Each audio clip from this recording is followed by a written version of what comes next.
This is Mandatory Listening. I'm your host, Kent Mann. Each week, we sit down over a cup of coffee and discuss interesting topics in the world of the customer experience. Welcome back to Mandatory Listening. This is Kent Mann.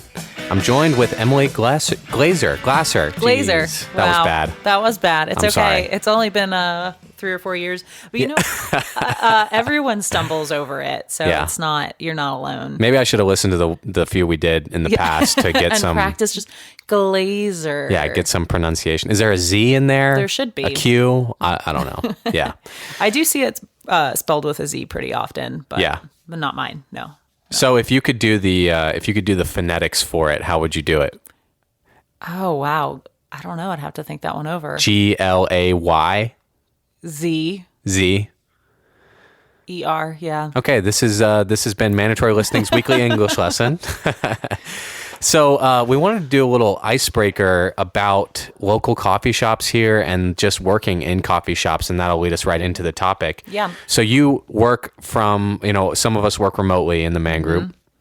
And, I frequent a few coffee shops and you frequent a few coffee shops in Asheville. I do. And what are your favorites around town? So if anyone is familiar with Asheville, you know that we do have quite a local collection of coffee shops, lots to choose from. And my favorites are Summit, which is actually a pretty new addition to the Asheville scene, but I used to go to the original Summit in Davidson where I was in college. So that's kind of like a fun throwback for me, but their location in the River Arts District is awesome. Yeah, it is. And then High Five, which is kind of like our local mainstay. They've got a few locations. I go to the one on Broadway, and then Odds Cafe in West Asheville is also one of my favorites. Yeah.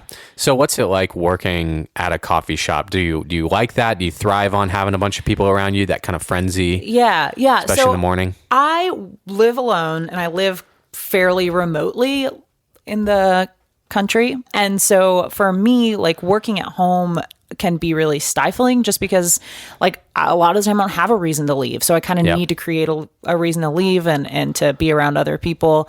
And I find that in coffee shops. And although I put on my headphones and I try not to pay attention to the people who are around me, just having that kind of like background noise, background action is very stimulating for me and always has been.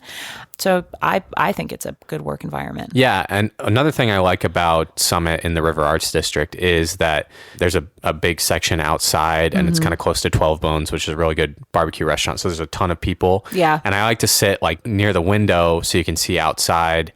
And yesterday I was there and they had a really cute puppy that was sitting outside. And so that's always exciting. Yeah. And then like sometimes they'll have a pop-up flower shop. Oh, cool. Like a little like flower truck that I went, and they have just really cool plants that I've never even heard of before.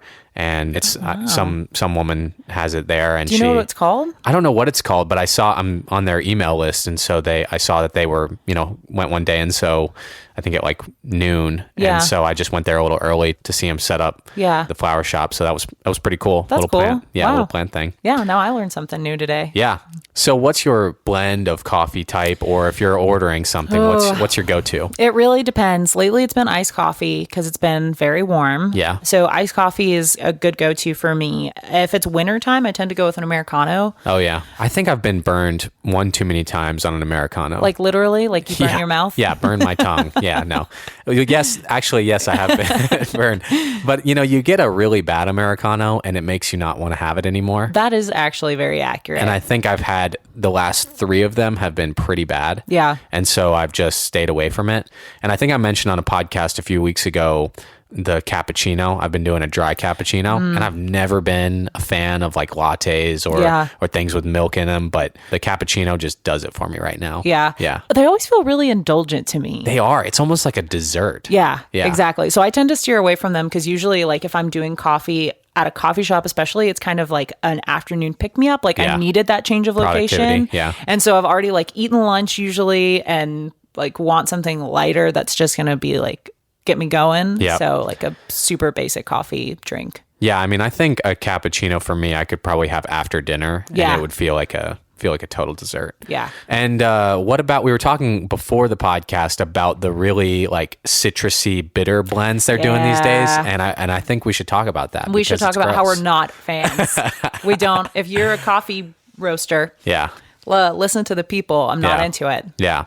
I mean, I there has to be people swearing by it. There are. So what we had mentioned before is that there's a big local coffee roaster or coffee brand called Counterculture Coffee. Yeah. And they have that flavor profile Yeah. where it's very citrusy, and to me it tastes really bitter and like kind of sits on the back of my tongue in a way that I don't like. Yeah. But it's a huge brand, and to me all their coffees taste that way. Yep. And so if they're that popular, there must be people out there who like it. Yeah, I mean, I just like that dark, rich flavor that's really smooth. Yeah. And that's just, call me old fashioned, I guess. But yeah, no, I think that one does it for me. Yeah. Yeah. Okay, so let's get into this topic here. We wanted to talk a little bit about just what you've learned in your history, Yeah. as moving from a contract worker out of college, and like a 1099, basically all the way to where you are now. So Yeah. if you could just give us a brief history of your work history, and we'll get into the relevancy of that. Yeah. Once you finish. Yeah, absolutely. So I graduated from college a long time ago now, and wasn't really sure what I wanted to do, and had moved out to the West Coast from the East Coast. I was living in San Diego and was kind of like interning with nonprofits. I had thought that maybe that's what I was going to do. And I was waiting tables, and I was working at a surf shop, so doing some retail.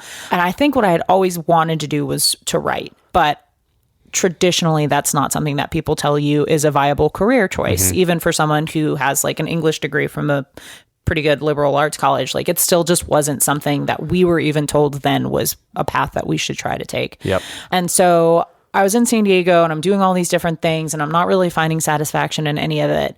And for some reason, just kind of like the stars aligned, and I had a couple opportunities to write sort of come up together at the same time. So one of them was working as an editor at a local publication, a monthly magazine. And so I started doing that kind of totally blind, and really got thrown into the editorial process that way. And then I was also freelance writing for a website on Southern history and culture, because that's always been something that really interested me. And so all of a sudden, I'm kind of was thrust into this world of like contract work and freelancing, and kind of creating your own deadlines and following a schedule, because although that magazine was a magazine, it was monthly, like I was still a contract worker and worked mostly remotely even then. So, and then eventually like moved back east, took on more contract work, which is how I actually got involved with the Man Group initially a long time ago, was some editing work. And then that turned into writing, which turned into marketing, which turned into somewhat full-time employment here, and started writing for more publications and more frequently, and how to balance having multiple projects going on at once. Yeah, it's been a ride. It's a lot. Yeah. So I think we wanted to talk about this topic. We were hesitant at first because, we want to make sure that our listeners get the most out of this. But I think there's something there with creating your own schedule, like having something to get you out of bed in the morning. Yeah. And,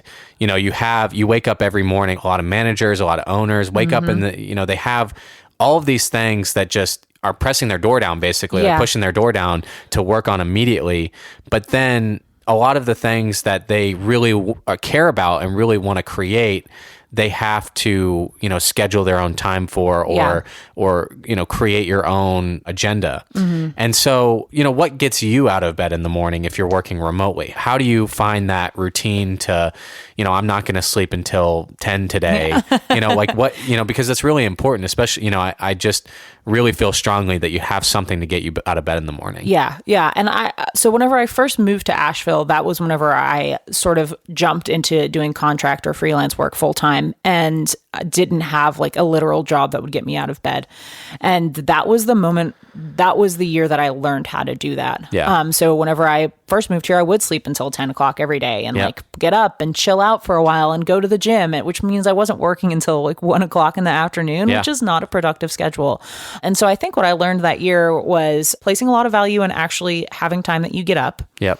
So now I try to get up by like 7:30 or 8 o'clock every day, even if there's not a pressing task, or if I don't have a meeting that morning, which most days now I do. But regardless, just to tell yourself that you need to get up at that time. Yep. And beyond that, I think having a to-do list and prioritizing that to-do list is so important. Yeah. And I think that that's something that's really applicable to managers, owners, other people who dictate their own schedules and don't have anybody telling them what time they need to be somewhere to do something. Yeah. And so what I'll do every day is I write down the tasks that I know I really want to get done. And some of them are things that are completely unrealistic. Like they're just not going to get done that day.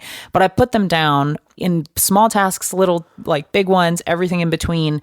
And then I kind of prioritize them. And I know some people take that tactic where they like get the worst thing over and done with first. Yep. I personally tend to knock out the easy ones first, just so I can feel that sense of accomplishment where if it's like, get some momentum. Exactly. Like I sent that email. That was great. Let me check that one off. And even if it's really easy, it does make the whole task list seem a little bit more manageable. Yeah. Because you did accomplish something. Yeah. Well, there's I was listening to something the other day from Tim Ferriss, who's an author and has a podcast and just an interesting person.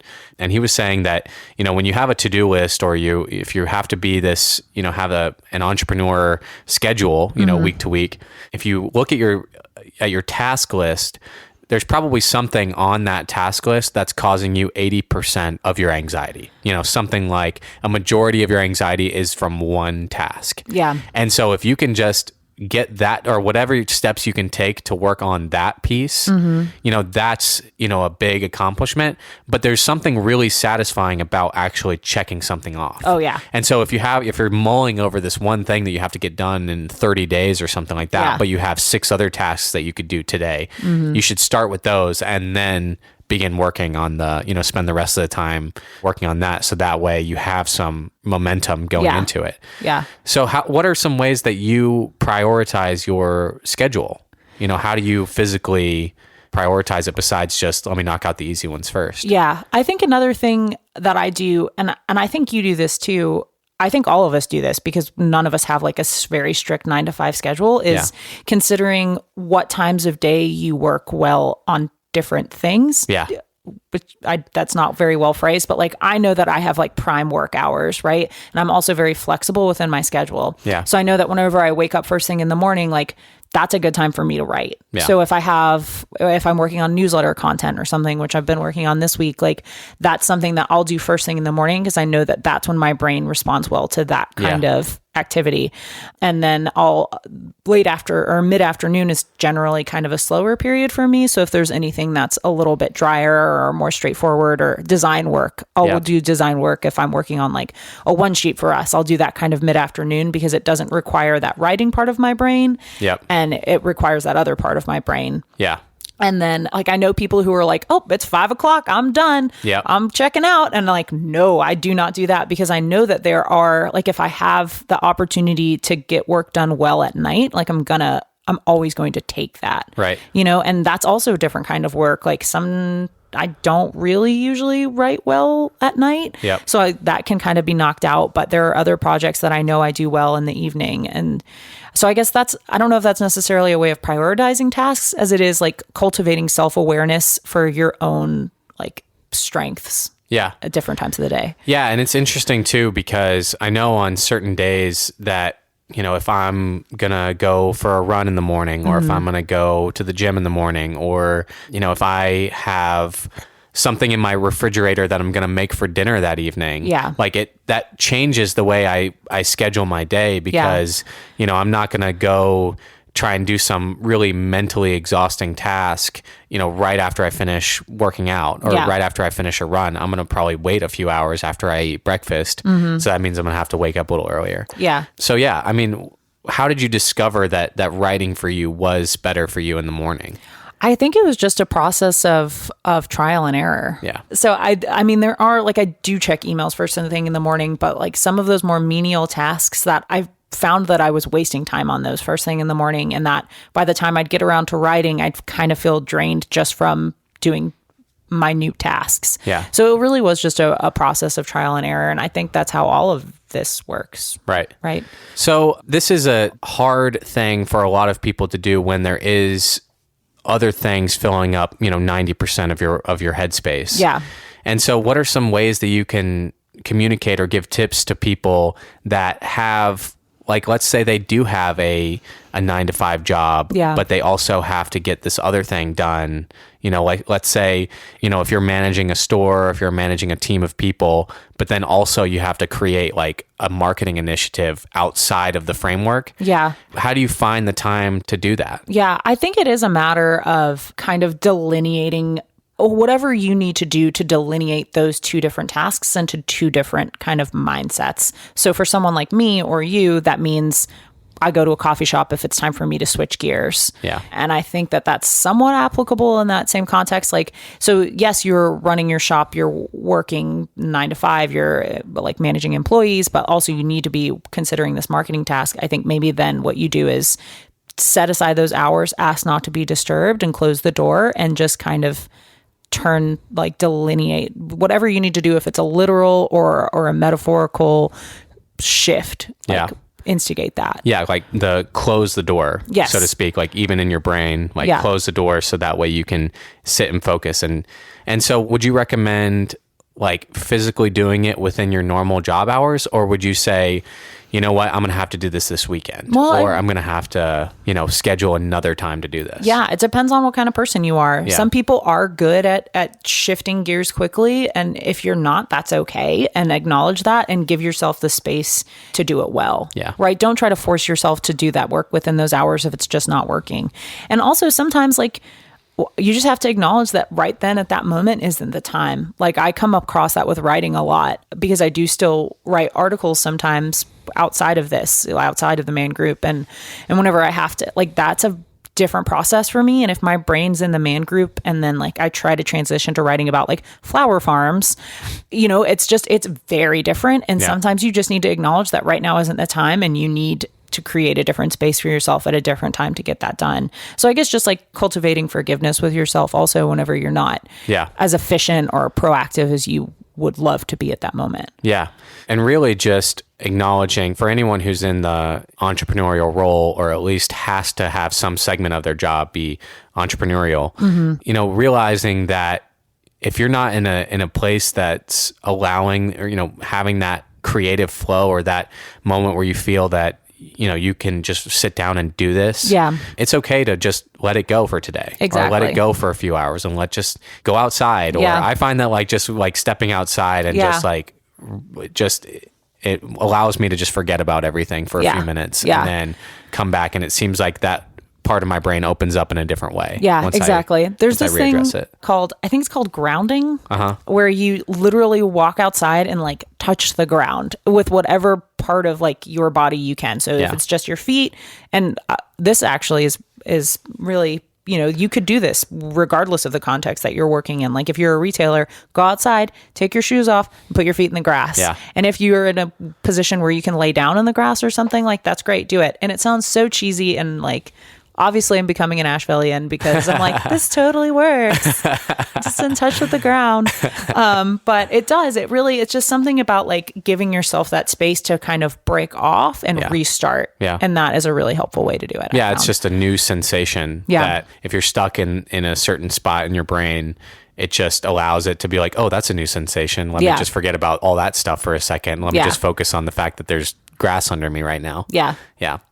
Well, is there anything else you wanted to hit on for this topic? There is something else that I wanted to hit on. Yeah. What I was thinking about was your square peg round hole conversation with Leslie recently. Yeah. So whenever I was freelancing more and even now, it can be really tempting, especially whenever you're getting started, to just say yes to everything because you're trying to make money and you're trying to make a living, and it just feels good to say yes and to get that validation and also that compensation. It would be like, like carrying all of the bike brands or all of the like running shoe brands or all of the whatever, even if it was completely outside of your specialty, your target market, your company vision for what your store is. Yeah. You could, just because you need to, quote unquote, fill the inventory of having a wide selection. Yeah, exactly. Yeah. And so eventually what you have to learn to do in that circumstance, if you're a retailer and you're trying to refine your inventory, or if you're a self-employed person and you're trying to find your own niche and also validate like your specialty,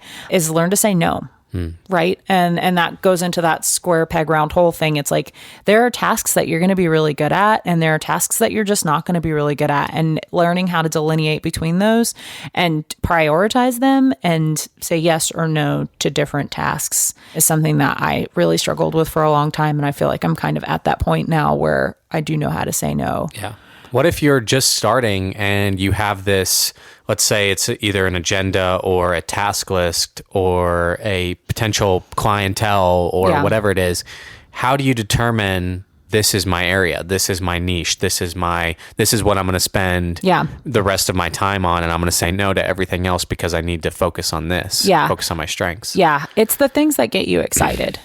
It's like working for the Man Group has always been really exciting for me. Like the content that we create and the way that we impact different businesses and the people we interact with has always been like something that I get very excited about. Yeah. And the same thing applies to some of the writing projects I do, like the Flower Farms article is a real thing. And like, that was really fun to write about. It was a really cool topic. It was a topic I could get engaged in. And I think that the same thing applies to all these. What do you say yes or what do you say no to? You know, like identify that feeling in yourself that gets you excited and what gets you out of bed in the morning, right? And learn how to identify that and respond to it in the right way. Yeah. I mean, if you want to be a company that has all of the options or has all of the inventory or could take care of any company or any customer, then that could be your thing. Yeah, that's what gets you excited. That could be your excitement. But if you're just doing it because you're afraid to miss a customer, you're afraid to miss something, and it doesn't get you excited and it's not dynamic to you, and it's just like, oh, I got to order this because, got to fill up the space in the store. Yeah. I think that's what you're highlighting, right? Yeah. That's a pitfall. Exactly. Yeah. Yeah. It's that fear of missing an opportunity ends up holding FOMO. You back. Yeah. Fear of missing out. Yep. Yep. Don't let FOMO get you. Yeah. It's a bad one. Yeah. Okay, cool. Well, is there any other topics that you had on your list? I think we got most of them. Yeah. Yeah. I think that's pretty much for the most part. I think the biggest thing really is just like cultivating that self-discipline too. And at the end of the day, it's just about like actually understanding what you want or what you need to do to accomplish the thing, like, and feel proud of the work that you do. Yeah. Right. Whatever the context is, like if you're a manager or an owner or contract worker or whatever, to be able to like identify like what it is that you need to do, how to prioritize it, and how to make yourself happy while you're doing those things. Yeah, the discipline of, almost knowing yourself in a way that this is my role, this is who I am, this is what I deserve, this is what my work is worth. Yep. And then having the discipline is to not back down. Yeah. And like, I think for me, I know when I say something or when I agree to something that I truly am not excited about, I feel like almost a pit in my stomach. And it just is like, I should not have said that. I should not have agreed to that. I don't want to do this or whatever. And I think that's the discipline part. And it is a skill to be able to do that. It takes time. It takes, effort. But the discipline is knowing what is going to challenge you and push you and excite you and know that it's going to be an accomplishment versus, okay, I just shouldn't have said yes to this. This is just ridiculous. Yeah. Yeah. And I know that like I am a chronic overworker. Like I will say yes to everything. And I think that I'm sure that that's a problem that most leaders experience in these positions is like, of course you just want to be able to do everything. You want to take everything on your plate and like do it all. And so it's learning what you really should say no to for your own sanity. Like what's going to leave you at that pit. Yeah. And on the other side of that too is what you should say yes to. Yes. Because there are a lot of people out there who are chronic underworkers that they just feel, whether it be anxiety driven, that, I know a lot of people who are really big perfectionists. Yeah. And so they mull over one thing. Yeah. And then cannot say yes to anything else because the anxiety of taking on another task is just crippling. Yeah. So I think it's a dual-sided coin, but it is just a discipline of finding that middle ground of, I'm pushing myself. I'm out of my comfort zone. I'm going to get better. I'm accomplishing things. I'm growing as a person, but also, I'm appropriately doing that, not inappropriately pushing myself too hard. Exactly. Yeah.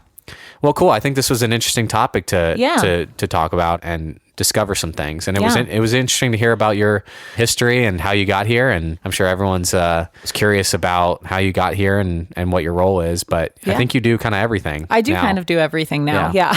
Yeah. Yeah, I do. I mean, like I still do a lot of writing for us, which has again always been my passion. It's always been what I wanted to do. But I've also done a lot of other stuff with the Man Group that I never would have thought I would do. And I've loved every second of it. Like we have so much flexibility in all of our roles. And I think that that's like a very much a luxury. Yeah, it's a challenge and a luxury and a annoyance and a great thing. It's all, it's all wrapped up into one, but it is what it is. Yeah. Yep. Well, thanks, Emily, for joining, and thanks for listening, everyone. Thanks, guys. That's it for this episode. If you like what you hear, subscribe and leave a review on our iTunes channel. We'll see you next week.